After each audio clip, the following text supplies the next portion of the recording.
Big boss season 10 wild card ಸ್ಪರ್ಧಿಯಾಗಿದ್ದಂತಹ ಅವಿನಾಶ್ ಶೆಟ್ಟಿ ಅವರು ಇವತ್ತು ನಮ್ಮ ಬಾಸ್ ಟಿ ವಿ ಕ್ಯಾಮ್ರಾ ಕಣ್ಣಿಗೆ ಸಿಕ್ಕಿದ್ದಾರೆ. ನಾನು ಮಾತನಾಡಿಸ್ತಾ ಹೋಗ್ತೀನಿ. ಸೊ ಬಿಗ್ ಬಾಸ್ ನಂತರ ಅವರೆಲ್ಲೂ ಕೂಡ ಕನ್ನಡ ಸ್ಮಾಲ್ ಸ್ಕ್ರೀನ್ ಆಗಿರ್ಬೋದು, ಬಿಗ್ ಸ್ಕ್ರೀನಲ್ಲಾಗಿರ್ಬೋದು ಎಲ್ಲೂ ಕಾಣಿಸ್ಕೊಂಡಿಲ್ಲ. ಯಾಕೆ, ಏನಾಗಿತ್ತು, ಕನ್ನಡದಲ್ಲಿ ಅವಕಾಶಗಳಿತ್ತ ಇಲ್ವಾ, ಬಿಗ್ ಬಾಸ್ ನಂತರ ಅವರು ಕಾಣೆ ಆಗಿರೋದಕ್ಕೆ ಏನು ಕಾರಣ, ಒಂದಷ್ಟು ವಿಚಾರಗಳನ್ನು ನಾನು ತಿಳಿಸ್ಕೊಡ್ತಾ ಹೋಗ್ತೀನಿ. ಅವಿನಾಶ್ ಅವರು, ಮೊದಲನೇದಾಗಿ ನಮಸ್ತೆ, ಹೇಗಿದ್ದೀರಾ? ನಮಸ್ಕಾರ ಮಂಜು ಅವರೇ.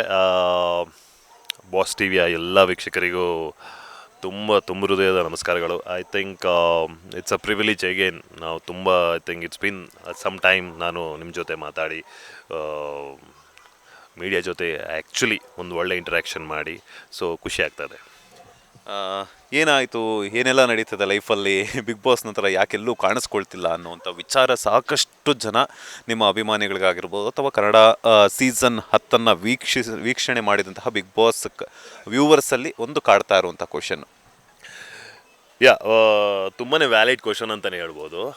ಆಫ್ಟರ್ ಬಿಗ್ ಬಾಸ್ ಸೀಸನ್ 10 ಒಂದು it was one of the most blockbuster season ಅಂತಲೇ ಹೇಳ್ಬೋದು. ತುಂಬಾ ಚರ್ಚೆ ಇದ್ದ season, also entertaining season, also most talked season. So ಆ ಸೀಸನಲ್ಲಿ ವೈಲ್ಡ್ ಕಾರ್ಡ್ ಎಂಟ್ರಿಯಾಗಿ ಬರೋದಂದ್ರೆ ಅದೊಂದು ಇಟ್ಸ್ ಅ ಬಿಗ್ ಥಿಂಗ್ ಅಂತಲೇ ಹೇಳ್ಬೋದು ನನಗೆ. In my life, in my whole ಕರಿಯರೇ, coming as a wild card for the season 10 was a highlight. So ನಾನು ಅದ ನಂತರ ಡೆಫಿನೆಟ್ಲಿ ಕನ್ನಡ ಇಂಡಸ್ಟ್ರಿಗೇ ನಾನು ಫಸ್ಟಿಂದ I am coming from Mangalore. ನನ್ನ ಹೋಮ್ ಟೌನ್ ಬಂದುಬಿಟ್ಟು, ನೇಟಿವ್ ಬಂದುಬಿಟ್ಟು ಮಂಗಳೂರು. ಬಟ್ ಮಂಗಳೂರಲ್ಲಿ ಇದ್ರೂ ಕೂಡ ತುಳು ಮೂವೀಸ್ ಮಾಡಿದ ನಂತರ ನಾನು ಫಸ್ಟ್ ಇಂಡಸ್ಟ್ರಿಗೆ ಕಾಲಿಟ್ಟಿದ್ದೆ ಕನ್ನಡ ಇಂಡಸ್ಟ್ರಿಗೆ. ಅಪ್ಪು ಸರ್ ಜೊತೆ ಪವರ್ ಮೂವಿ ಆಗಲಿ, ಅಥವಾ ಧನಂಜಯ್ ಸರ್ ಜೊತೆ ಬದ್ಮಾಶ್ ಮೂವಿ ಆಗಲಿ, ಅಥವಾ ವಿಜಯ ರಾಘವೇಂದ್ರ ಸರ್ ಜೊತೆ ಚೆಲ್ಲಾಪಿಲ್ಲಿ ಮೂವಿ ಆಗಲಿ, ಈ ಥರ ಎಲ್ಲ ಮೂವೀಸಲ್ಲಿ ನೆಗೆಟಿವ್ ರೋಲ್ ಅಥವಾ ಈ ಕ್ಯಾಮಿಯೋ ರೋಲ್ಸ್ ಮಾಡಿಕೊಂಡೇ ಬಂದವನು. ಅಪ್ಪು ಸರ ಏನಿದ್ದಾರೆ ನಮ್ಮ ಹಾರ್ಟಲ್ಲಿ ಇವಾಗ, ಪುನೀತ್ ರಾಜ್ಕುಮಾರ್ ಹೆಂಗೆ ನಮ್ಮ ಹಾರ್ಟಲ್ಲಿದ್ದಾರೆ, ಹಂಗೆ ಅವರು ನನಗೆ ಕನ್ನಡ ಇಂಡಸ್ಟ್ರಿಯಲ್ಲಿ ಹೆಂಗೆ ಕನ್ನಡನ ಹೆಂಗೆ ಪ್ರೀತಿ ಮಾಡಬೇಕು, ಕನ್ನಡ ಇಂಡಸ್ಟ್ರಿಯಲ್ಲಿ ಹೆಂಗೆ you have to be a very ಏನು ಹೇಳ್ತಾರೆ, ಕನ್ನಡ ಇಂಡಸ್ಟ್ರಿಯಲ್ಲಿ ಯಾವ ಥರ ಒಂದು ಡಿಸಿಪ್ಲಿನ್ಡ್ ಆರ್ಟಿಸ್ಟಾಗಿ ಹೆಂಗಿರಬೇಕಂತ ನಾನು ಕಳ್ಸಿಕೊಟ್ಟಿದ್ದಾರೆ. ಟು ಬಿ ವೆರಿ ಹಾನೆಸ್ಟ್, ಆ ಪವರ್ ಮೂವಿ ಮಾಡಿ ಮುಗಿಸಿದ್ದ ಒಂದು ಆ ಟೈಮ್ ಏನಿದೆ, ಬೆಂಗಳೂರಲ್ಲಾಗಲಿ, ಹೈದರಾಬಾದಲ್ಲಾಗಲಿ, ಅಥವಾ ಸ್ಪೇನಲ್ಲಾಗಲಿ ನಾನು ಮಾಡಿದಂಥ ಎಲ್ಲ ಶೂಟ್ ಶೆಡ್ಯೂಲ್ ಅಪ್ಪು ಸರ್ ಜೊತೆ ನನಗೆ ಒಂದೇ ಕಲ್ತಿದ್ದು, ನಾನು ಕನ್ನಡ ಇಂಡಸ್ಟ್ರಿನ ನಾವು ಎಷ್ಟು ಪ್ರೀತಿ ಮಾಡಬೇಕು, ಕನ್ನಡ ಇಂಡಸ್ಟ್ರಿಯಲ್ಲಿ ಆರ್ಟಿಸ್ಟಾಗಿ ಹೆಂಗೆ ಬೆಳಿಬೇಕು ಅಂತ, ಡಿಸಿಪ್ಲಿನ್ಡಾಗಿ ಹೆಂಗೆ ಬೆಳಿಬೇಕು ಅಂತ. ಸೊ ನನಗೆ ಕನ್ನಡ ಇಂಡಸ್ಟ್ರಿಯಲ್ಲೇ ಕೆಲಸ ಮಾಡಬೇಕಂತಲೇ ಆಸೆ ಇವತ್ತು ಹಂಗೆ. ಬಟ್ ಕಾರಣಾಂತರಗಳಿಂದ ಸೀರಿಯಲ್ ಮಾಡಬೇಕಂತ ಅಂದ್ಕೊಂಡೆ. ಆಫ್ಟರ್ ಬಿಗ್ ಬಾಸ್ ನಾನು ಸೀರಿಯಲ್ ಮಾಡಬೇಕಂತ ಒಂದೆರಡು ಅವಕಾಶಗಳು ಬಂತು, ಒಳ್ಳೆ ಅವಕಾಶಗಳು. ಈಗ ಒಂದು ನಮ್ಮ ಚಾನಲ್ ಏನಿದೆ, ನಮ್ಮ ಮನೆ ಅಂತಲೇ ಹೇಳ್ಬೋದು, ಆ ಚಾನಲ್ ಮುಖಾಂತರನೇ ನಾನು ಬಿಗ್ ಬಾಸ್ ಶೋಗೇನು, ಆ ಚಾನಲ್ ಮುಖಾಂತರ ಒಂದೆರಡು ಅವಕಾಶಗಳು ಬಂತು. But for some reasons it didn't happen. ಆ ರೋಲ್ ನನಗೆ ಇರಲಿಲ್ಲ ಅಂತಲೇ ಹೇಳ್ಬೋದು. ಆ ಒಂದು ಸೀರಿಯಲ್ ಇವಾಗ it is going very full power ಅಂತಲೇ ಹೇಳ್ಬೋದು. ನಾನು ಹೇಳೋಕ್ಕೆ ಇಷ್ಟಪಡಲ್ಲ ಯಾವ ಸೀರಿಯಲ್ ಅಂತ, ಬಟ್ ಆ ಸೀರಿಯಲ್ ನಾನು ಮೇನ್ ಲೀಡಾಗಿ ಮಾಡಬೇಕಾಗಿತ್ತು. ಅದು ತುಂಬ ಆಸೆಪಟ್ಟು, ತುಂಬಾ I was very much prepared for it also, ಆ ಸೀರಿಯಲ್ಗೆ ಲೀಡ್ ಮಾಡಬೇಕು ಅಂತ. ಯಾಕಂದರೆ ಯಾವತ್ತೂ ನಾನು ಸೀರಿಯಲ್ಸ್ ಮಾಡೇ ಇಲ್ಲ. ಈ ಮೂವೀಸ್ ಮಾಡಿದ್ದೆ, ಅದರ ಆಲ್ರೆಡಿ 3-4 ಮೂವೀಸ್ ಮಾಡಿದ್ದೆ. ತುಳುವಲ್ಲಿ ನಾನು 2 ಫಿಲಮ್ಗೆ ಆಲ್ರೆಡಿ ಹೀರೋ ಆಗಿ ಮಾಡಿದ್ದೀನಿ, ಮುಗಿಸಿದ್ದೀನಿ. ಆ್ಯಂಡ್ ಇಟ್ ಈಸ್ ಆ ಮೂವೀಸ್ ತುಂಬ ಚೆನ್ನಾಗಿ ಮಂಗಳೂರಲ್ಲಿ ಓಡೋದ್ರಿಂದ ನನ್ನನ್ನು ಬಿಗ್ ಬಾಸ್ ಕರೆದಿದ್ದಾರೆ. ಸೊ ಅದಕ್ಕೆ ಸೀರಿಯಲಲ್ಲಿ ಲೀಡಾಗಿ ಮಾಡೋದು ನನಗೊಂದು ತುಂಬಾ ಆಸೆ ಕೂಡ ಇತ್ತು, ಬಟ್ ಅದಾಗಿಲ್ಲ. ಅದ್ರ ಜೊತೆಗೆ ಕನ್ನಡ ಒಂದು ಫಿಲಮು ಆಲ್ಮೋಸ್ಟ್ ಇದೇ ಹೇಳ್ತೀವಿ ಅಲ್ಲ, ಕೆಲವೊಂದು ಸಲ ಡೆಸ್ಟಿನಿ ಕೈ ಕೊಡಬೇಕು ಅಂತ, ನಮಗೆ ಟೈಮ್ ಬರಬೇಕು ಅಂತ. ಆ ಒಂದು ಫಿಲಮು ಆಲ್ಮೋಸ್ಟ್ ರೆಡಿಯಾಗಿ, ಎಲ್ಲನೂ ಪ್ರಿಪೇರ್ ಆಗಿ, ಇನ್ನೇನು ಮುಹೂರ್ತ ರೆಡಿ ಆಗಬೇಕನ್ನೋ ಹೊತ್ತಿಗೆ ದ ಮೂವಿ ಶೆಲ್ವ್ ಆಗೋಗ್ಬಿಟ್ಟು, ಡ್ರಾಪ್ ಆಗೋಗ್ಬಿಡ್ತು. ಸೊ ಅಲ್ಲಿಂದ ಒಂದು ಸ್ವಲ್ಪ ಐ ಥಿಂಕ್ ಡೆಸ್ಪಿರೇಷನ್ ಬಂದುಬಿಡ್ತು ಅಂತಲೇ ಹೇಳ್ಬೋದು. ಫ್ರ್ಯಾಂಕಾಗಿ ಹೇಳೋದಂದರೆ, ಒಂದು ಸ್ವಲ್ಪ ಆ ಬಿಗ್ ಬಾಸ್ ಮುಗಿಸಿ ಜನರ ಪ್ರೀತಿ ಏನಿದೆ ಆ ಖುಷಿಯಲ್ಲಿ ಐ ಥಿಂಕ್ ಐ ಫರ್ಗಾಟ್ ನಾನು ಏನು ಅಚೀವ್ ಮಾಡಿದ್ದೀನಿ ಅಂತ ಬಿಗ್ ಬಾಸ್ ಮಾಡಿಕೊಂಡು. ಇದೊಂದು ಎಕ್ಸಾಂಪಲ್, ಎಲ್ರಿಗೂ ಒಂದು ಎಕ್ಸಾಂಪಲ್ ಅಂತಲೇ ಕೊಡ್ಬೋದು. ಲೈಫಲ್ಲಿ ಕೆಲವೊಮ್ಮೆ ನಾವು ತುಂಬ ಒಂದು ಎತ್ತರಕ್ಕೆ ಬೆಳೆದಿರ್ತೀವಿ, ಬಟ್ ಏನೋ ಒಂದು ಆ ಎತ್ತರಕ್ಕೆ ಬೆಳಿಬೇಕಾದ್ರೆ ಸಡನ್ ಎಲ್ಲನೂ ಬಂದಾಗ, ನಿಮಗೆ ದುಡ್ಡು ಹಂಗೇನೆ ಸಡನ್ ಬಂದಾಗ ನಿಮಗೆ ಡಿಸಿಷನ್ ತೊಗೊಳಕ್ಕೆ ಕೆಲವೊಮ್ಮೆ ನಾವು I think we don't take a proper decision ಏನು ಮಾಡಬೇಕು ಅಂತ ಎಲ್ಲದಕ್ಕೂ ಕೈ ಹಾಕಿಬಿಡ್ತೀವಿ. That time you can't do, ಯಾವುದಕ್ಕೂ ಒಂದು ಜಸ್ಟಿಸ್ ಮಾಡೋಕ್ಕಾಗಲ್ಲ. ನಾನು ಒಂದಕ್ಕೆ if I had only concentrate on one thing, serial ಅಂದರೆ ಸೀರಿಯಲ್, ಓಕೆ ಈ ಸೀರಿಯಲ್ ನಾನು ಮಾಡಬೇಕು, ನಾನು ಇದಕ್ಕೆ 100% ಕೊಡಬೇಕು ಅಂತ ಹೋಗಿದ್ರೆ I think I would have done the serial. But movies, okay ನಾನು ಇವಾಗ ಮೂವಿ ಲೀಡಾಗಿ ಮಾಡಬೇಕು ಅಂತ ಹೋಗಿದ್ರೆ ನಾನು ಕರೆಕ್ಟಾಗಿ ಫಿಲಮ್ ಮಾಡ್ತಿದ್ದೆ. ಬಟ್ ಅದು ಏನಾಯಿತು ಅಂದರೆ, ನಾನು ಹಾನೆಸ್ಟಾಗಿ ಹೇಳ್ತೀನಿ, ನಾನು ಯಾವತ್ತೂ ಹಾನೆಸ್ಟಾಗೇ ಇದ್ದೆ. ನನಗೆ ಈ ಕಡೆ ಸೀರಿಯಲ್ಲೂ ಮಾಡಬೇಕು, ಆಪರ್ಚುನಿಟೀಸ್ ಒಂದು 3-4 ಸಡನ್ನಾಗಿ ಬಂದುಬಿಡ್ತು. ಆ್ಯಂಡ್ ಆಪರ್ಚುನಿಟಿ ಸಡನ್ನಾಗಿ ಹೋಗ್ಬಿಡ್ತು ಕೂಡ. ಸೀರಿಯಲ್ಸು ಹೋಯ್ತು, ಫಿಲಮು ಹೋಯ್ತು. ಆಲ್ಸೋ ಒಂದು ಲೀಡ್ ಚಾನಲಲ್ಲಿ ಆ್ಯಂಕರ್ ಆಗಿ, ಸ್ಪೋರ್ಟ್ಸ್ ಚಾನಲಲ್ಲಿ ಆ್ಯಂಕರ್ ಆಗಿ ಇರೋವಂಥ ಒಂದು ಲೀಡ್ ಚಾನಲ್ಗೆ ನಿಮ್ಗೆ ಗೊತ್ತಾಗತ್ತೆ, ಸ್ಪೋರ್ಟ್ಸ್ ಆ್ಯಂಕರ್ ಆಗಿ ಕ್ರಿಕೆಟ್ ಚಾನಲ್ಗೆ ಆ್ಯಂಕರ್ ಆಗಿರೋ ಹೋಗುವಂಥ ಒಂದು ಅಪರ್ಚುನಿಟಿ ಕೂಡ ಬಂತು. ಎಲ್ಲನೂ ಒಟ್ಟಿಗೆ ಬಂದಾಗ, ಎಲ್ಲನೂ ಹೋದಾಗ ಕೆಲವೊಮ್ಮೆ ಸಾಮಾನ್ಯವಾಗಿ ಯು ಫೀಲ್ ಅ ಲಿಟಲ್, ಏನು ಹೇಳ್ತಾರೆ, sad, you feel a little dejected ಅಂತಲೇ ಹೇಳ್ಬೋದು. ತುಂಬಾ ಐ ಫೆಲ್ಟ್ ಸ್ಯಾಡ್. ಆ ಮೊಮೆಂಟಿಂದ ಒಂದು 3-4 ಮಂತ್ಸ್ ನಾನು ಎಳ್ಳು ಕಾಣಿಸ್ಕೊಳ್ಳಿಲ್ಲ, ಟು ಬಿ ವೆರಿ ಹಾನೆಸ್ಟ್. ನನಗೆ ಒಂದು ಸ್ವಲ್ಪ I shouldn't have done that, ಯಾರೂ ಮಾಡಬಾರ್ದು. ಯಾಕಂದರೆ ಬಿಗ್ ಬಾಸ್ ಅಂತ ಒಂದು ಅಷ್ಟು ದೊಡ್ಡ ಒಂದು ವೇದಿಕೆಯಲ್ಲಿ ಒಂದು if you have come as a wild card ಬಂದ ಮೇಲೆ ಆಪರ್ಚುನಿಟೀಸ್ ಬರುತ್ತೆ ಹೋಗುತ್ತೆ, you should always come back. ಈಗ ಮಾಡಿದ್ದೀನಿ ಕಮ್ ಬ್ಯಾಕ್, ಬಟ್ ಒಂದು 3-4 ಮಂತ್ಸ್ ಹಿಂಗೆ ಅಂದರೆ ಯಾವುದು ಪ್ರಾಜೆಕ್ಟ್ ಆಗಿಲ್ಲ ಅಂತ ಸ್ವಲ್ಪ ಬೇಜಾರಲ್ಲಿದ್ದೆ. ಬಟ್ ನನ್ನ ನೇಚರ್ ಏನಂದರೆ, I always make a come back. ನನಗೆ ಏನಾದ್ರೂ ಲೈಫಲ್ಲಿ, this is my example to everyone, ಈ ಲೈಫಲ್ಲಿ ಏನಾದ್ರೂ you have to make a come back. So come back story ನಾನು ನಿಮಗೆ ಇವಾಗ ಹೋಗ್ತಾ ಹೇಳ್ತೀನಿ. ಓಕೆ, ಅಂದರೆ ಈಗ ಕನ್ನಡದಲ್ಲಿ ಅವಕಾಶಗಳು ಸಿಕ್ಕಿದ್ರೆ ಮತ್ತೆ ನಡ್ಸೋದಕ್ಕೆ ರೆಡಿ ಇದ್ದೀರಾ ಅಂತ? ಡೆಫಿನೆಟ್ಲಿ. ನಾನಿವಾಗ ಒಂದು ಸೀರೀಸ್ ಮುಗಿಸ್ ಬಂದಿದ್ದೀನಿ, ಹಿಂದಿ ತೆಲುಗು. ಒಂದು ಈ ಮೊಮೆಂಟಲ್ಲಿ ನಾನು ಹೇಳಿದ್ನಲ್ಲ, 3-4 ಮಂತ್ಸಲ್ಲಿ ನನಗೆ ಕನ್ನಡ ಸೀರಿಯಲ್ಸ್ ಅವಕಾಶ ಹೋಯಿತು, ಒಂದು ಫಿಲಮ್ ಅವಕಾಶ ಹೋಯಿತು, ಅದ್ರ ಜೊತೆಗೆ ಒಂದು ಆ್ಯಂಕರಿಂಗ್ ಅವಕಾಶ ಹೋಯಿತು. ಆ ಮೊಮೆಂಟ್ಗೆ ನಾನು ತುಂಬ ಕುಗ್ಬಿಟ್ಟೆ. ಆ್ಯಂಡ್ ಏನು ಬೇಡ ಅಂತ ಒಂದು ಮೆಂಟಾಲಿಟಿಗೆ ಬಂದುಬಿಟ್ಟು. ಯಾಕಂದರೆ ಸಡನ್ನಾಗಿ ಒಂದು ಫೇಮ್ ಬಂದುಬಿಡುತ್ತೆ, ಸಡನ್ನಾಗಿ ಒಂದು ಜನರ ಅಪಾರ ಪ್ರೀತಿ ಬಂದುಬಿಡುತ್ತೆ. And when you don't have work, ಪ್ರೀತಿ ಎಲ್ಲ ಸಿಗ್ತಾ ಇದೆ, ಬಟ್ ನಿಮ್ಗೆ ವರ್ಕ್ ಬರ್ತಾ ಇಲ್ಲ ಅಂದರೆ ಕೆಲವೊಮ್ಮೆ ಮನುಷ್ಯರು ತುಂಬ ಕುಗ್ಬಿಡ್ತಾರೆ. ಸೊ ಆ ಟೈಮಲ್ಲಿ ನಾನೇನು ಅಂದ್ಕೊಂಡೆ, ಆ್ಯಸ್ ಅನ್ ಆರ್ಟಿಸ್ಟ್ ನೀವು ಎಲ್ಲಿ ಬೇಕಾದರೂ ನೀವು ಬೆಳಿಬೋದು. ಕನ್ನಡ ಇಂಡಸ್ಟ್ರಿಲಿ ಈಗ ಆಪರ್ಚುನಿಟಿ ಬರ್ತಾ ಇಲ್ಲ, ಏನೋ ನನ್ನ ಟೈಮ್ ಸರಿ ಇಲ್ಲ. ಓಕೆ, ನಾನು ಸ್ವಲ್ಪ ದೇವ್ರ ಹತ್ರ ಬೇಡ್ಕೊಂಡು ಐ ಸಾ ಔಟ್ಸೈಡ್ ನನ್ನ ಪೊಟೆನ್ಷಿಯಲ್ ಏನಿದೆ, ನನ್ನ ಲುಕ್ಸ್ ಆಗಲಿ ಅಥವಾ ನನ್ನ ಟ್ಯಾಲೆಂಟ್ ಏನಾಗಲಿ, ಹಾನೆಸ್ಟ್ ಆಗಲಿ, ಎಲ್ಲಾದರೂ ಒಂದು ಡೆಫಿನೆಟಾಗಿ ವರ್ಕ್ ಸಿಗ್ಬೋದು ಅಂತ. ಲಕ್ಕಿಲಿ ನನಗೆ ಹಿಂದಿ ಇಂಡಸ್ಟ್ರಿಯಲ್ಲಿ ಒಂದು ಅಪರ್ಚುನಿಟಿ ಸಿಕ್ತು. ನಾನೊಂದು ಸೀರೀಸ್ ಈಗ ಮುಗಿಸ್ತಾ ಇದ್ದೀನಿ. ನನಗೆ ಕಾರಣತೆಗಳಿಂದ ಎಲ್ಲ ಅದ್ರ ಬಗ್ಗೆ ಡೀಟೇಲ್ಸ್ ಹೇಳೋಕ್ಕಾಗಲ್ಲ, ಬಿಕಾಸ್ ಆಬ್ವಿಯಸ್ಲಿ ಕ್ಲಾಸಿಫೈಡ್ ಆಗಿರುತ್ತೆ. ಬಟ್ ಆ ಸೀರೀಸ್ ತುಂಬ ಚೆನ್ನಾಗಿ ನಡ್ಸ್ಕೊಟ್ಟಿದ್ದೀನಿ. ಬಟ್ ಅಲ್ಲಿ ಹೋಗಬೇಕಾದ್ರೂ ನನಗೆ ಒಂದೇ ಇದ್ದಿದ್ದು, ಇನ್ನೊಂದು ಸಲ ಕನ್ನಡ ಇಂಡಸ್ಟ್ರಿಗೆ ಯಾವುದೇ ರೂಪದಲ್ಲಿ ಒಂದು ರಿಯಾಲಿಟಿ ಶೋ, ಒಂದು ಬಿಗ್ಗೆಸ್ಟ್ ರಿಯಾಲಿಟಿ ಶೋ ಮಾಡಿದ್ದೀನಿ, ಹೇಳೋಕ್ಕಾಗಲ್ಲ ಇನ್ನು ಏನು ಬರುತ್ತೆ ಅಂತ ಲೈಫಲ್ಲಿ. ಅದ್ರ ಜೊತೆಗೆ ಸೀರಿಯಲ್ ಅಥವಾ ಮೂವೀಸ್ಗೆ ಯಾವತ್ತೂ ರೆಡಿ. ಫಸ್ಟ್ ಪ್ರಿಫರೆನ್ಸ್ ನನ್ನ ಕನ್ನಡನೇ ಇರುತ್ತೆ. ಓಕೆ, ಈಗ ಬಿಗ್ ಬಾಸ್ ಅಂತ ಅಂದ ತಕ್ಷಣ ಈಗ ಟ್ರೆಂಡಿಂಗಲ್ಲಿರುವಂಥದ್ದು ಕೂಡ ಬಿಗ್ ಬಾಸ್ ಸೀಸನ್ 12. ನೀವು ಈ 10ನೇ ಸೀಸನಲ್ಲಿದ್ದರೆ, ಈಗ 12 ಸೀಸನ್ ಸಾಕಷ್ಟು ಮುಂಚೂಣಿಯಲ್ಲಿರುವಂತಹ ಶೋ. ನೋಡ್ತಿದ್ದೀರಾ, ಹೆಂಗೆ ಅನ್ನಿಸ್ತಿದೆ? ಯಾರು ತುಂಬ ಚೆನ್ನಾಗಿ ಆಡ್ತಿದ್ದಾರೆ, ಯಾರು ತುಂಬ ಪ್ರೌಡಾಗಿ ಆಡ್ತಿದ್ದಾರೆ, ಲೈಕ್ ಯಾರು ತುಂಬ ಮೈಂಡ್ ಗೇಮ್ ಆಡ್ತಿದ್ದಾರೆ ಅಂತ ಅನಿಸುತ್ತೆ ನಿಮಗೆ? ಬಿಗ್ ಬಾಸ್ 12 ಐ ಥಿಂಕ್ ನಮ್ಮ ಮನೆಯಲ್ಲಿ, ನನ್ನ ಫ್ರೆಂಡ್ಗೆ ಹೇಳ್ತಾ ಇದ್ದೆ ಇವಾಗ, ನಮ್ಮ ಮನೆಯಲ್ಲಿ biggest fan of Bigg Boss ನಾನು ಅಲ್ಲ, biggest fan of Bigg Boss ನನ್ನ ಅಮ್ಮ. ಸೊ ಫಸ್ಟ್ ಸೀಸನಿಂದ ಇವತ್ತಿವರೆಗೂ ಅವ್ರು ಒಂದು ಎಪಿಸೋಡು ಮಿಸ್ ಮಾಡಲ್ಲ. 9:30 ಕೂತ್ಕೊಂಡ್ರೆ ನನ್ನಮ್ಮ, ಐ ಥಿಂಕ್ ಸಮ್ಟೈಮ್ಸ್ ಅವರು 12:30ವರೆಗೂ ನೋಡ್ತಾ ಇರ್ತಾರೆ. ಸೊ ಅವರಿಗೆ ನಾನು ನೋಡ್ಬೇಕಂತನೂ ಇಲ್ಲ, ಅವ್ರು ನನಗೆ ಸ್ಟೋರಿ ಬಿಟ್ ಬೈ ಬಿಟ್ ಅಷ್ಟು ಕ್ಲಿಯರಾಗಿ ಹೇಳ್ತಾರೆ ನನಗೆ. ನಾನು ಕೆಲವೊಮ್ಮೆ ಈಗ ಮಂಗಳೂರಲ್ಲಿ ಇರಲ್ಲ, ಬಾಂಬೆಯಲ್ಲಿ ಜಾಸ್ತಿ ಇದ್ದೆ. ಸೊ ಇನ್ ಬಿಟ್ವೀನ್ ಬಂದಾಗ ನನಗೆ ಸ್ಟೋರಿ ಹೇಳಿಬಿಟ್ಟು ನನಗೆ ಇಂಟ್ರೆಸ್ಟ್ ಮಾಡಿಸ್ಬಿಡ್ತಾರೆ. ನನಗೆ ಈ ಥರ ಕ್ಯಾರೆಕ್ಟರ್ಸ್ ಈ ಥರ ಆಯಿತು ಅಂತ. ಸೊ ನನಗೂ ಸ್ವಲ್ಪ ಇಂಟ್ರೆಸ್ಟ್ ಡೆವಲಪ್ ಆಯಿತು. ಯಾಕಂದ್ರೆ ನನಗೆ ಫಸ್ಟ್ ಏನಿದೆ ಬಿಟ್ಟೆಲ್ಲ ನಾನು ಮಿಸ್ ಆಗಿತ್ತು. ಬಟ್ ಇಲ್ಲಿ ಬಂದಾಗ ಮಂಗಳೂರಲ್ಲಿ ಆಬ್ವಿಯಸ್ಲಿ ನನ್ನ ಪ್ಯಾರೆಂಟ್ಸ್ನ ಮೀಟ್ ಮಾಡೋಕ್ಕೆ ಬಂದಾಗ ನಾನು ನೋಡ್ತಾನೆ ಇದ್ದೇನೆ. ಆ ನಂತರ ಐ ವಾಚ್ಡ್ ಇನ್ ಈ ನಮ್ಮ ಈ ಚಾನಲ್ ಲೈವಲ್ಲಿ ಕೂಡ, ಜಿಯೋ ಹಾಟ್ಸ್ಟಾರ್ ಲೈವಲ್ಲಿ ಕೂಡ ಈ ಸೀಸನ್ ಒಂದು ಸ್ವಲ್ಪ ತುಂಬ ಡಿಫ್ರೆಂಟ್ ಆಗಿದೆ ಒಂದು ವಿಚಾರಕ್ಕೆ. ಏನಂದರೆ characters there are lot of characters ಆಯಿತಾ, ಬಟ್ ಆ ಲಾಟ್ ಆಫ್ ಕ್ಯಾರೆಕ್ಟರ್ಸಲ್ಲಿ ಒಂದು 3-4 ಜನ ಮಾತ್ರ ಸೌಂಡ್ ಮಾಡ್ತಾ ಇದ್ದಾರೆ.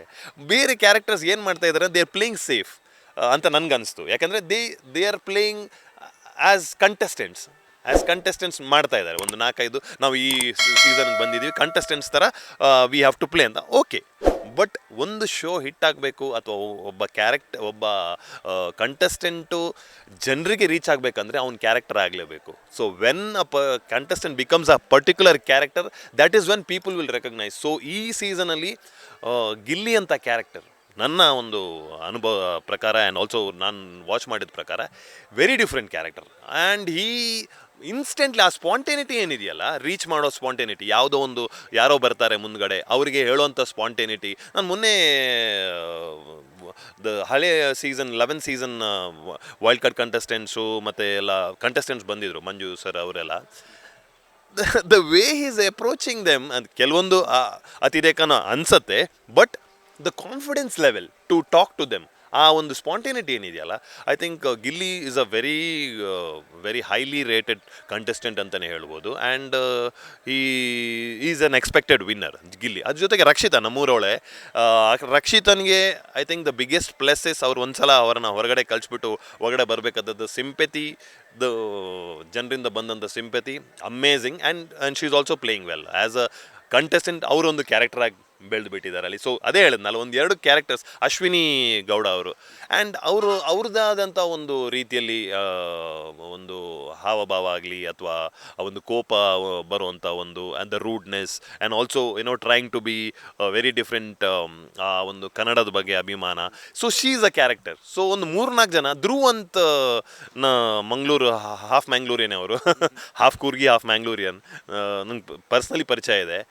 ಧ್ರುವ್ ಅಂತವರು ನಾನು ಅಂದ್ಕೊಂಡಿದ್ದೆ it will be very difficult for him. ಅವರ ಲೈಫ್ ಸಿಚುವೇಶನ್ ಏನಾಗಿದೆ, ಅವ್ರ ಲೈಫಲ್ಲಿ ವೆರಿ ಹಾರ್ಡ್ ಟೈಮ್ಸ್ ನೋಡಿದ್ದಾರೆ before coming to big boss. ಅವ್ರಿಗೆ ಕಷ್ಟ ಆಗ್ಬೋದು, 1-2-3 ವಾರದಲ್ಲಿ ಅವರು he might not be able to sustain ಅಂತ ಅಂದ್ಕೊಂಡಿದ್ದೆ. ಬಟ್ ನನ್ನ ಒಂದು ಅನಿಸಿಕೆ ಪ್ರಕಾರ I think he's played really well. He's ಕೆಪ್ಟಿಸ್ ಏನು ಹೇಳ್ತಾರೆ ಅವ್ರಿಗೆ, ಐ ನೋ ಅವರ ಒಂದು ಟೆಂಪರ್ ಲೂಸ್ ಮಾಡ್ತಾ ಇದ್ದಾರೆ, but end of the day is playing is game. So ಅದೇ ಒಂದು 3-4 ಕ್ಯಾರೆಕ್ಟರ್ಸ್ ಬಿಟ್ಟರೆ ಬೇರೆಯವರೆಲ್ಲ ಕಂಟೆಸ್ಟೆಂಟ್ಸ್ ಆಗಿ ಆಡ್ತಾ ಇದ್ದಾರೆ. ಆಬ್ವಿಯಸ್ಲಿ ಕಂಟೆಸ್ಟೆಂಟ್ಸ್ ಆಗಿ ಆಡಬೇಕು, but character being a different character is very important. So yes, ನಿಮ್ಮ ಪ್ರಕಾರ ಟಾಪ್ 5 ಫಿನಾಲೆ ಕಂಟೆಸ್ಟೆಂಟ್ಸ್ ಯಾರ್ಯಾರು ಆಗ್ತಾರೆ ಆ್ಯಂಡ್ ಯಾರು ವಿನ್ ಆಗಬೇಕು ಅಂತ? ಟಾಪ್ 5 ಆಬ್ವಿಯಸ್ಲಿ ಒಂದು ಗಿಲ್ಲಿ ಅಂತಲೇ ಹೇಳ್ಬೋದು. ಸೆಕೆಂಡ್ಲಿ ರಕ್ಷಿತಾ, ನಾನು ಹೇಳ್ದಂಗೆ. ಥರ್ಡ್ ಇಸ್ ಇವರೇ ಅಶ್ವಿನಿ ಗೌಡನು, ಬಿಕಾಸ್ ಅವರಿಗೆ ಒಂದು ಫೈರ್ ಇದೆ. ಏನೇ ಹೇಳಿ, ಐ ಮೀನ್ ರಾಂಗ್ ರೈಟ್ ಅದೆಲ್ಲ ನಾವೆಲ್ಲ ಹೇಳೋರಲ್ಲ, because the overall show will go in a different way, but she is got a fire. So ಅವರು ಇದ್ದೇ ಇರ್ತಾರೆ. ಆ್ಯಂಡ್ ಐ ಥಿಂಕ್ ನನ್ನ ಪ್ರಕಾರ ಧ್ರುವಂತ್, ಅಗೇನ್ ನನ್ನ ಒಂದು ಅನಿಸಿಕೆ ಪ್ರಕಾರ ಧ್ರುವಂತ್ will be in the top 5. And again underdog, ನನ್ನ ಪ್ರಕಾರ ಒಬ್ಬರು ಅಂಡರ್ಡಾಗ್ ಅದರಲ್ಲಿ ಇದ್ದಾರೆ ಅಂದರೆ ಅವ್ರು ಕಾವ್ಯ ಅಂತ ಅನ್ಕೋತೀನಿ ನಾನು. ನಾನು ಬಿಗ್ ಬಾಸಲ್ಲಿ ಇದ್ದೆ ಮತ್ತು ನೋಡಿದ ಪ್ರಕಾರ ಅವರು ತುಂಬ ಸ್ಮಾರ್ಟಾಗಿ ಆಡ್ತಾ ಇದ್ದಾರೆ. ಈಗ ನೋಡಿದ್ರೆ ಗಿಲ್ಲಿ ಜೊತೆ ಇದ್ದಾಗ, ಜಂಟಿ ಇದ್ದಾಗಲೂ ಎಷ್ಟು ಬೇಕಷ್ಟೇ. ಆ್ಯಂಡ್ ಗಿಲ್ಲಿ ಜೊತೆ she is been perfectly the ಜಂಟಿ. ಅವ್ರನ್ನ ಯಾವ ಥರ ಆಡಬೇಕು ಆ ಥರ ಆಡಿದ್ದಾರೆ. ಈಗ ಹೊರಗಡೆ ಆಫ್ಟರ್ ಬಿಕಮಿಂಗ್ ಜಂಟಿಯಿಂದ ಹೊರಗಡೆ ಬಂದ ಮೇಲೂ ಅವರ ಸೆಲ್ಫ್ ರೆಸ್ಪೆಕ್ಟ್ ಗೆಲ್ಲಿ ಬಂದಿದೆ. ಅಲ್ಲಿ ಎಲ್ಲ ಕಡೆನೂ ಶಿ ಎಸ್ ಪ್ಲೇಡ್ ರೈಟ್ ನನ್ನ ಪ್ರಕಾರ. And very smart, very level headed. So I think one of the 5th contestant should be Kavya ಅಂತ ಅನ್ಕೋತೇನೆ. ಓಕೆ, ನೀವು ಅಪ್ಪು ಅವ್ರ ಜೊತೆ ಆ್ಯಕ್ಟ್ ಮಾಡಿದ್ರು ಕೂಡ ದರ್ಶನ್ ಅವರನ್ನು ಕೂಡ ಇಷ್ಟಪಡುವಂತಹ ವ್ಯಕ್ತಿ ನೀವು. ಕಳೆದ ಬಾರಿನೂ ಕೂಡ ನಾನು ಹೇಳಿದ್ದೆ ದರ್ಶನ್ ಅವರು ಅಂದರೆ ನಂಗೆ ತುಂಬ ಇಷ್ಟ ಅಂತ ಕೂಡ ನೀವು ಹೇಳಿದ್ರಿ ನಾನು ಕೇಳಿದಾಗ. ಸೊ ಡೆವಿಲ್ ಸಿನಿಮಾ ಡಿಸೆಂಬರ್ 11ಕ್ಕೆ ರಿಲೀಸ್ ಆಗ್ತಾ ಇದೆ. ಅವರನ್ನು ಇಷ್ಟಪಡುವಂತಹ ವ್ಯಕ್ತಿಯಾಗಿ ಏನು ಹೇಳ್ತೀರಾ ಅಂತ? As an artist Darshan sir always ಆ ರೆಸ್ಪೆಕ್ಟ್ ಇದ್ದೇ ಇದೆ ನನಗೆ. ಐ ಮೀನ್ ಲಾಸ್ಟ್ ಟೈಮ್ ಭೇಟಿ ಆದಾಗ್ಲೂ ನಾನು ಹೇಳಿದೆ, ದರ್ಶನ್ ಸರ್ ಅವರ ಒಂದು ಮ್ಯಾನರಿಸಮ್ಸ್ ಏನಿದೆ, ಆ ಒಂದು ಫೈರ್ ಏನಿದೆ, ಆ ಅಗ್ರೆಸಿವ್ನೆಸ್ ಏನಿದೆ ಮೂವಿಗೆ, as an artist I am big fan of his work. ಒಂದು ಇಂಡಸ್ಟ್ರಿಗೆ ಬಂದು ಆ್ಯಸ್ ಅ ಲೈಟ್ ಬಾಯ್, ಆಮೇಲೆ ಬೆಳೆದು ಬಿಟ್ಟು ಫ್ರಮ್ ಸ್ಕ್ರ್ಯಾಚಿಂದ ಬಂದುಬಿಟ್ಟು ಆ್ಯಸ್ ಅ ಬಿಗ್ ಹೀರೋ ಆಗೋದು it's not easy. You will have to play out of your skin ಹೇಳ್ತಾರಲ್ಲ ಕೆಲವೊಂದು. ಯು ಆರ್ ಎಕ್ಸ್ಟ್ರಾ, ಒಂದು ಕ್ರಿಕೆಟಲ್ಲಿ ಎಕ್ಸ್ಟ್ರಾ ಪ್ಲೇಯರ್ ಬಂದುಬಿಟ್ಟು ಕ್ಯಾಪ್ಟನ್ ಆಗೋದು ಎಷ್ಟು ಕಷ್ಟನೋ ಅಷ್ಟೇ ಒಬ್ಬ ಲೈಟ್ ಬಾಯಿಂದ ಬಂದು is become a hero of the whole blockbuster hero ಆಗೋದು ಅಷ್ಟು ಈಸಿ ಅಲ್ಲ. ಈಸ್ ವರ್ಕ್ ತುಂಬಾ ಹಾರ್ಡ್ ವರ್ಕ್ ಮಾಡಿದ್ದಾರೆ ಅವರು ಆ ರೇಂಜಿಗೆ ಬರೋಕ್ಕೆ. ಆ್ಯಂಡ್ ಅವ್ರಿಗೊಂದು ಸ್ಲೀಪ್ಲೆಸ್ ನೈಟ್ ಇರ್ಬೋದು, ಎಷ್ಟೋ ರಾತ್ರಿ ಹಗಲು ಕಷ್ಟಪಟ್ಟು is gained is name. But ಒಂದು ಚಿಕ್ಕ ಒಂದು ಐ ಥಿಂಕ್ ಇನ್ಸಿಡೆಂಟಿಂದ ಅವರ ಹೋಲ್ ಕರಿಯರ್ಗೆ ಪೆಟ್ಟಾಗೋದು ಅಷ್ಟು I think I feel a little sad on that. Definitely ತಪ್ಪು ಸರಿ ಹೇಳೋರು ನಾವು ಯಾರೂ ಅಲ್ಲ. The law will take its own course. But as a fan ನಾನು ಡೆವಿಲ್ ಸಿನಿಮಾಕ್ಕೆ I wish them all the best. Devil cinema should see super success. ಯಾಕಂದರೆ even Rachana Rai ಅವರು ನಮ್ಮ ಕಡೆ ಅವರೇ, ಪುತ್ತೂರು ಅವರು. So Rachana Rai I have seen her in ನಮ್ಮ ನನ್ನ ಫ್ರೆಂಡ್ ರೂಪೇಶ್ ಶೆಟ್ಟಿ ಅವರ ಸರ್ಕಸ್ ಸಿನಿಮಾದಲ್ಲಿ ಎಂಟ್ರಿ ಆದಂಥವರು. ಸೊ ಅವ್ರಿಗೊಂದು ಒಳ್ಳೆ ಬ್ರೇಕ್ ಅಂತಲೇ ಹೇಳ್ಬೋದು. ಆ್ಯಂಡ್ ದರ್ಶನ್ ಸರ್ ಫ್ಯಾನ್ಸ್ಗೂ I think devil cinema blockbuster hit ಆಗೋದು ತುಂಬ important. So I wish them all the best. Kannada ಇಂಡಸ್ಟ್ರಿಯಲ್ಲಿ ಈಗ ಎಲ್ಲೋ ಒಂದು ಕಡೆ ಸಿನಿಮಾಗಳು ಹಿಟ್ಟಾಗ್ತಿಲ್ಲ ಅನ್ನೋಂಥ ಒಂದು ಟಾಕ್ ಇದೆ. ಬಿಕಾಸ್ ಯಾಕಂತಂದರೆ ವಾರಕ್ಕೆ ಸಾಕಷ್ಟು ಸಾಲು ಸಿನಿಮಾಗಳು ರಿಲೀಸ್ ಆದರೂ ಕೂಡ ಅದರಲ್ಲಿ ಬೆರಳೆಣಿಕೆಯಷ್ಟು ಕೂಡ ಹಿಟ್ಟಾಗ್ತಿಲ್ಲ. ಕಳೆದ 2 ತಿಂಗಳಿಂದ ಆಗಿರ್ಬೋದು, ಕಳೆದ ಒಂದಷ್ಟು ತಿಂಗಳುಗಳಿಂದ ರಿಲೀಸ್ ಆದರೂ ಕೂಡ ಒಂದೆರಡು ಸಿನಿಮಾಗಳು ಪರವಾಗಿಲ್ಲ ಅನ್ನುವಂಥ ಮಟ್ಟಿಗೆ ಬಂದರೆ, ಅದಷ್ಟು ಬಿಟ್ಟರೆ ಬೇರೆ ಇನ್ಯಾವುದೇ ರೀತಿಯಂತಹ ಸಿನಿಮಾಗಳು ಹಿಟ್ಟಾಗ್ತಿಲ್ಲ. ಅಂದರೆ ಡೈರೆಕ್ಟರ್ ಫಾಲ್ಟಾ ಅಥವಾ ಕತೆಗಾರರ ಫಾಲ್ಟಾ, ಅಥವಾ ಇಲ್ಲ ಅಂತಂದರೆ ಹೀರೋಗಳು ಸೆಲೆಕ್ಟ್ ಮಾಡ್ಕೊಳ್ತಿರುವಂತಹ ಕಥೆಯನ್ನು ಫಾಲ್ಟಾ, ಅಥವಾ ಇಲ್ಲ ಅಂತಂದರೆ ಅವರು ಡೈರೆಕ್ಟರ್ಸು ಮತ್ತು ಹೀರೋಗಳ ಮಧ್ಯೆ ಏನಾದರೂ ಮುನಿಸುಗಳಿರುತ್ತೆ ಏನು ಅಂತ ಗೊತ್ತಾಗ್ತಿಲ್ಲ. ಸೊ ಇದ್ರ ಬಗ್ಗೆ ಆ್ಯಸ್ ಎ ಆ್ಯಕ್ಟರ್ ಆಗಿ ಏನು ಹೇಳ್ತೀರಾ ಅಂತ? ನೀವು ಹೇಳಿದ್ ಕರೆಕ್ಟು. ಆ್ಯಕ್ಚುಲಿ ನನಗೂ ಆ ಬೇಸರ ಇದೆ.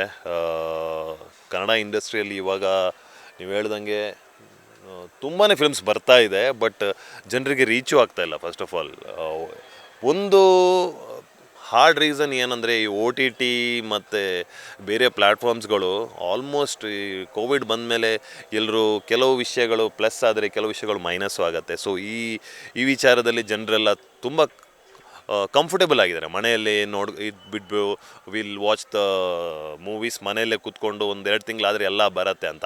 So that is one reason. But ಇನ್ನೊಂದು ರೀಸನ್ ಏನಂದರೆ, ನೀವು ಕೇಳಿರ್ತೀರ ಮಂಜು, ಒಳ್ಳೆ ಫಿಲ್ಮ್ ಅಂದರೆ ನಾವು ನೋಡ್ತೀವಿ, ಹಿಟ್ ಆಗೇ ಆಗತ್ತೆ ಅಂತ ಹೇಳೋರು ಇದೆ. ನಾವು ಥಿಯೇಟ್ರಿಗೆ ಹೋಗ್ತೇವೆ, ಒಳ್ಳೆ ಫಿಲ್ಮ್ಸ್ ಮಾಡ್ತಾ ಇಲ್ಲ ನೀವು ಅಂತಲೂ ಒಂದು ಹೇಳ್ತಾ ಇದ್ದಾರೆ. But I don't believe that ಒಳ್ಳೆ ಫಿಲ್ಮ್ಸ್ ಬರ್ತಾ ಇಲ್ಲ ಅಂತ. ಬಟ್ ಅಗೇನ್ ಪ್ರಮೋಷನ್ಸ್, ಕೆಲವರು ಹೇಳ್ತಾರೆ ಪ್ರಮೋಷನ್ಸ್ ನೀವು ಈಗ 3 ಕೋಟಿ ಫಿಲಮ್ ಮಾಡಿದ್ರೆ 1 ಕೋಟಿ ಪ್ರಮೋಷನ್ಸ್ಗೆ ಹಾಕಬೇಕು, ಇಲ್ಲಾಂದರೆ ರೀಚ್ ಆಗಲ್ಲ ಅದು ಇದು ಅಂತ.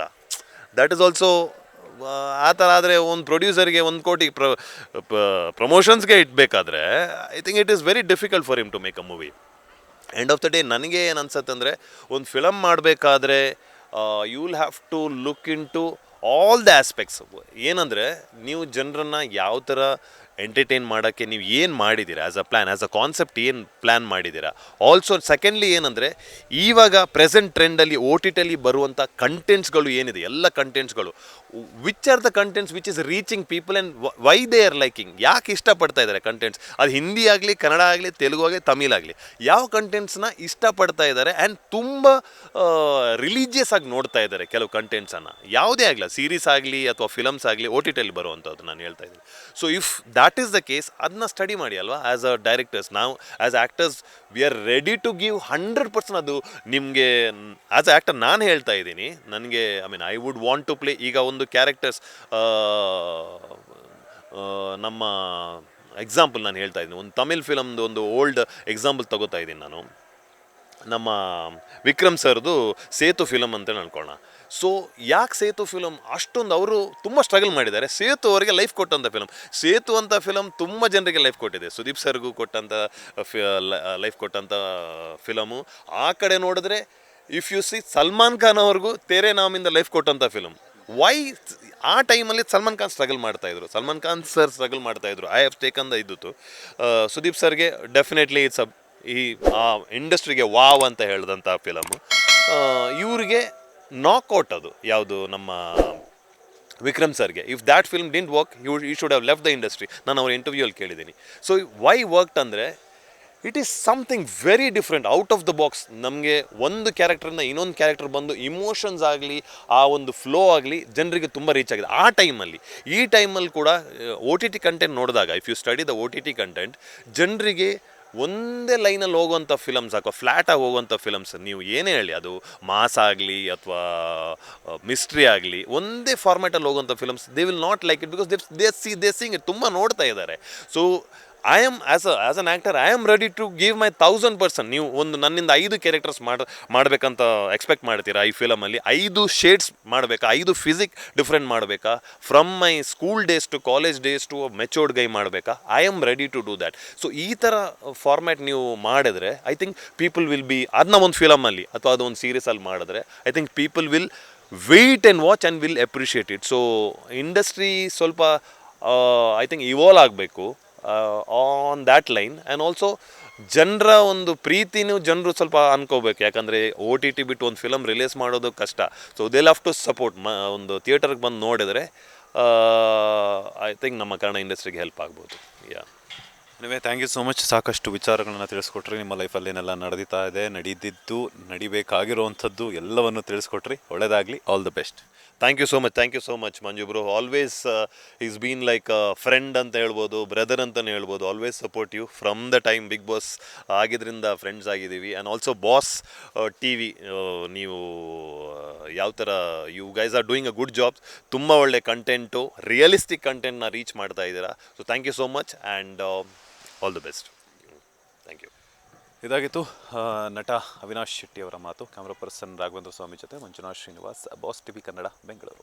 ಲೇಟೆಸ್ಟ್ ಹಾಗೂ ಇಂಟ್ರೆಸ್ಟಿಂಗ್ ಸುದ್ದಿಗಳಿಗಾಗಿ ಬಾಸ್ TV ಕನ್ನಡ ಚಾನೆಲ್ನ ಸಬ್ಸ್ಕ್ರೈಬ್ ಮಾಡಿ. ಹಾಗೆಯೇ ಬೆಲ್ ಐಕಾನ್ ಪ್ರೆಸ್ ಮಾಡಿ. ಇದರ ಜೊತೆಗೆ ಫೇಸ್ಬುಕ್, ಇನ್ಸ್ಟಾಗ್ರಾಮ್, X ನಲ್ಲೂ ಮಿಸ್ ಮಾಡದೆ ಫಾಲೋ ಮಾಡಿ.